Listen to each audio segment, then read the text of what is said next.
Hello viewers, বসন্তকাল এসে গেছে আর এই বসন্তকাল মানে কিন্তু নানান রকম রোগের উপদ্রব হয়। তার মধ্যে পক্স বা বসন্ত কিন্তু সবার আগে সব ঘরে ঘরে হচ্ছে। তো এই সময় কিন্তু সজনের ডাঁটা বা সজনে ফুল খাওয়া ভীষণভাবে উপকারী। এর কিন্তু আলাদা ঔষধি গুণ আছে এবং এটা সবার আগে অ্যান্টিপক্স। তো এই জন্যে এই সজনে কিন্তু নানান রকমভাবে খাওয়া যায়। আজকে আমি তোমাদের জন্যে এই সজনে ফুলের বড়া তোমাদের জন্য নিয়ে এসেছি। গরম ভাতে খেতে দুর্দান্ত লাগে। এবার তোমরা এমনিও ভাত দিয়ে মেখে নুন দিয়ে মেখে খেতে পারো বা ডালের সাথে খেতে পারো বা ইভিনিং স্ন্যাক্স হিসেবে ওটা কিন্তু খেতে পারো। দারুণ টেস্ট হয়। যেভাবে করেছি সেভাবে করে দেখো, অপূর্ব খেতে হয়েছে। এবং তোমরা যদি এভাবে খাও মনে হবে বারবার সজনে ফুল যতদিন বাজারে আছে করে খাই। তাহলে চলো, এবার আমি তোমাদেরকে দেখাবো আমি কি করে সজনে ফুলের বড়াটা করেছি। তার জন্য আমি 150 গ্রাম মতো আমি সজনে ফুল নিয়ে নিয়েছি। ভালো করে ধুয়ে কিছুক্ষণ জলে আমি 10 মিনিট ভিজিয়ে রেখে জলটা ছেঁকে নিয়েছি, কারণ এতে পোকা ঠোকা থাকতে পারে, সেই জন্য ভালো করে পরিষ্কার করে নিতে হবে। আমি বড় 1 চামচ পোস্ত নিয়েছি, কিছুটা ধনেপাতা কুচো রেখেছি, 3-4টে কাঁচা লঙ্কা কুচো করে রেখেছি, আর বড় একটা পেঁয়াজকে আমি কুচো করে রেখেছি। আমি পেঁয়াজ দিয়ে করেছি তাই আমি পেঁয়াজটা দিয়েছি। তোমরা যদি মনে করো নিরামিষভাবে করবে পেঁয়াজটা অ্যাভয়েড করতে পারো। তাহলে এইবার আমি একটা বাটিতে ওই ফুলগুলো নিয়ে নিলাম, তার মধ্যে পেঁয়াজটা দিলাম, কাঁচা লঙ্কা দিলাম, ধনে পাতাটা দিলাম, পোস্তটা যেটা রেখেছিলাম সেটাও দিয়ে দিলাম, 1 চিমটে হলুদ গুঁড়ো দিলাম, 1 চিমটে লাল লঙ্কার গুঁড়ো দিলাম, আমি হাফ চামচ থেকে একটু বেশি নুন দিলাম, আর হাফ চামচ থেকে একটু বেশি চিনি দিলাম। একটু চিনি দিতে হবে কারণ ওটা তিতকুটে ভাব থাকে, তো সেই জন্যে। আর এবার আমি বেসন দিলাম আমি 2 চামচ মতো, আর চালের গুঁড়ি দিলাম আমি 3 চামচ মতো। যেহেতু একটু মুচমুচে করার জন্যে আর যাতে ক্রিস্পি হয় তাই আমি এখানে চালের গুঁড়োটা বেশি দিয়েছি।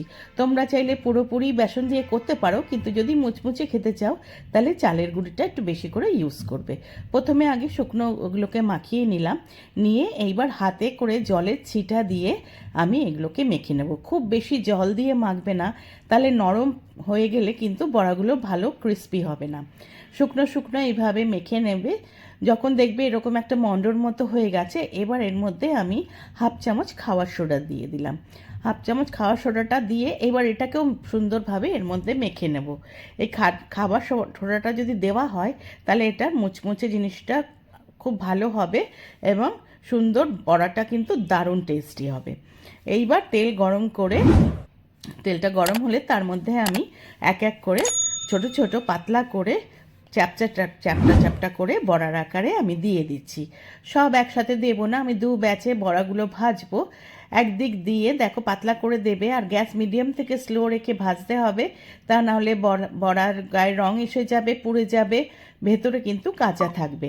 একদিক একটু 1 মিনিট মতো ভেজে নিয়ে উল্টে দিতে হবে, দিয়ে উল্টো দিকও কিন্তু অপর দিকও এরকম 1 মিনিট মতো ভাজতে হবে। সুন্দর কালার এসে গেলে এই ব্যাচের বড়াগুলো আমি তুলে নিলাম। এই বড়াগুলো তোলা হয়ে গেলে আবার যেটুকু বাদবাকি মিশ্রণ আছে তার থেকে আমি আবার পরের ব্যাচের বড়াগুলো আমি এক এক করে কড়াইয়ের তেলের মধ্যে দিয়ে দেব। ঠিক এইভাবে, ঠিক যেরকমভাবে প্রথমবার দিয়েছিলাম একই পদ্ধতি আমি অবলম্বন করে আমি কিন্তু পরের ব্যাচের বড়াগুলোকে সুন্দরভাবে তেলের মধ্যে দিয়ে দিচ্ছি। গ্যাস কিন্তু কোনোভাবেই বাড়ানো যাবে না, মিডিয়াম থেকে স্লোভাবে যত মানে গ্যাসটা কমিয়ে তোমরা ভাজবে বড়াগুলো কিন্তু তত ক্রিস্পি হবে। সুন্দরভাবে দেখো একদিক একটুখানি ভাজা হলে আস্তে করে বড়াগুলোকে উল্টে দিতে হবে। আমি এরকম উল্টে পাল্টে দিলাম বড়াগুলো, একদিক ভেজে নিয়ে অপর দিক সুন্দর করে যখন ভাজা হবে 2 দিক সুন্দর রং হয়ে গেলে আমার দেখো মোটামুটি এই বড়াগুলো কিন্তু ভাজা হয়ে গেছে। সুন্দরভাবে যখন বড়াগুলো দেখবে ভাজা হয়ে গেছে, এই বড়াগুলোকেও আমি তুলে নিলাম। এবার ওই তেলের মধ্যেই আমি 2টো শুকনো লঙ্কা ভেজে নেব। আমি তো এটা গার্নিশের জন্যই ইউজ করব, প্লাস গরম ভাতে ওই শুকনো লঙ্কাটা দিয়ে যদি মেখে এই বড়াগুলো ভাতে খাও দারুণ টেস্ট হয় খেতে। তাহলে দেখো আমার 2টো শুকনো লঙ্কা ভেজেও আমি তুলে নিলাম। এইবার আমি গ্যাসটা বন্ধ করে দিলাম, দিয়ে এটা একটা সার্ভিং প্লেটে সার্ভ করে দিয়েছি। আমি তো গরম ভাতে ওরকম শুকনো লঙ্কা দিয়ে মেখে খেয়েছি বড়াগুলো, প্লাস আমি কিন্তু এটা ডালের সঙ্গেও খেয়েছি। আবার আরেকদিন ভেজে আমি ভেবেছি ইভিনিং স্ন্যাক্স হিসেবেও কিন্তু এটা খাওয়া যাবে। তাহলে আমার মতো এইভাবে তোমরা এই সজনে ফুল বাজার থেকে এনে এই বড়া কিন্তু তৈরি করে নিতেই পারো, আর দেখবে খেয়ে খুব ভালো খেতে হয়। খুব খেতে সুন্দর হয়, গরম ভাতে তো দুর্দান্ত লেগেছে। আশা করি তোমাদেরও রান্নাটা ভালো লেগেছে। আর আমার রান্না যদি তোমাদের ভালো লেগে থাকে একটা লাইক করো, কমেন্ট করো, শেয়ার করো। যারা এখনও আমার চ্যানেলটা সাবস্ক্রাইব করোনি প্লিজ সাবস্ক্রাইব করে দিও। পাশে থাকা বেল আইকনটা প্রেস করবে, তাহলে আমার তৈরি সমস্ত রান্নার নোটিফিকেশন তোমাদের কাছে পৌঁছে যাবে। আবার নতুন নতুন রান্না নিয়ে তোমাদের কাছে আসবো। আজকে তাহলে চলি, তোমরা সকলে ভালো থেকো, টাটা।